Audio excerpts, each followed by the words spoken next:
Good morning. কেমন আছো তোমরা সবাই? আশা করছি সবাই অনেক ভালো আছো। আমিও অনেক অনেক ভালো আছি। আবারও চলে এলাম সুন্দর একটা নতুন মিনি ব্লগ নিয়ে।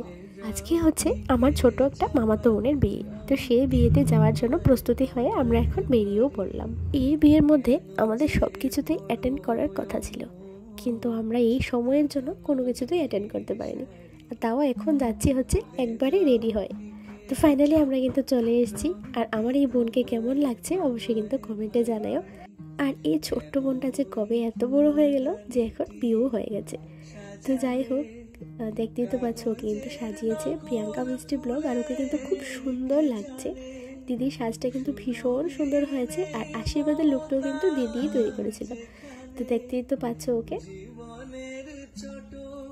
তারপর আমরা এখানে চলে এসেছি কিছু ফটো আর ভিডিও শ্যুট করার জন্য।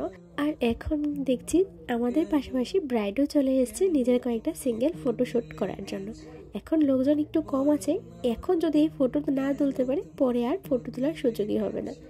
তো সবার সাথে ফটো তোলার সুযোগ হয়ে গেছে, আর আমার মাকে খুঁজেই পাচ্ছিলাম না, তাই অনেক কষ্ট করে মাকে খুঁজে ধরে বেঁধে নিয়ে এসেছি। এখন আমি মার সাথে ফটো তুলছি।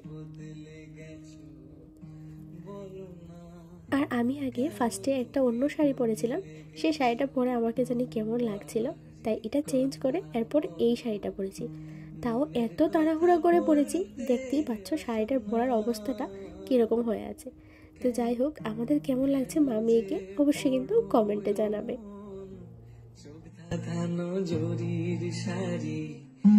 ভুলে যাও ফিকে চাপ। আর মা মেয়ের পাশাপাশি কে এসে দাঁড়িয়েছে, এটা ওনাকে তোমরা সবাই চেনো। উনি হচ্ছেন আমার মামি। আমি কিন্তু বৌমনি ডাকি। আমরা জানি যে বৌমনি ডাকে হচ্ছে বৌদিকে, কিন্তু আমরা বৌমনিকেই বৌদি ডাকি। আর ছোটবেলায় এটাও জানতাম না যে বৌমনি শুধুমাত্র বৌদিকেই ডাকা যায়। সবাইকে দেখতাম যে বৌমনি ডাকে, কিন্তু আমাদের একটু বৌমনি ছিল না, সেই কারণে মামিকেই বৌমনি ডাকি। এখন বড় হয়ে বুঝতে পারি যে বৌমনি কথার মানে হচ্ছে বৌদি, মানে বৌদিকেই বৌমনি ডাকা হয়। তো যাই হোক, আমার এই লুকটা কেমন লাগেছে অবশ্যই কিন্তু কমেন্টে জানাবে।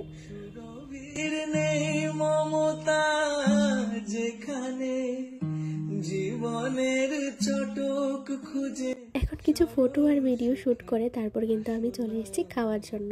আর এখন ঘড়িতে প্রায় 10টার মতো বাজে। মামা বসেছিল, এসে দেখি মামার পাশে একটা সিট খালি আছে, তাই আমিও টুক করে বসে বললাম।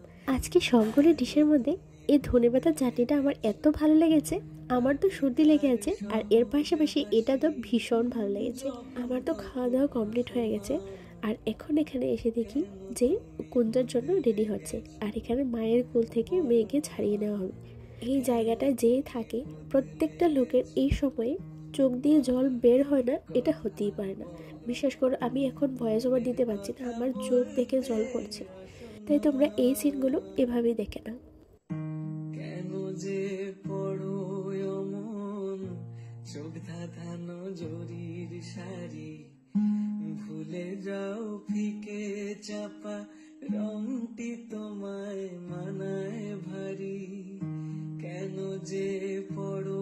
সব দুঃখ কষ্টের মাঝে কিন্তু এই মুহূর্তটা সব থেকে আনন্দের মুহূর্ত, যেখানে নিজের ভালোবাসার মানুষটাকে এই সাজে দেখছে।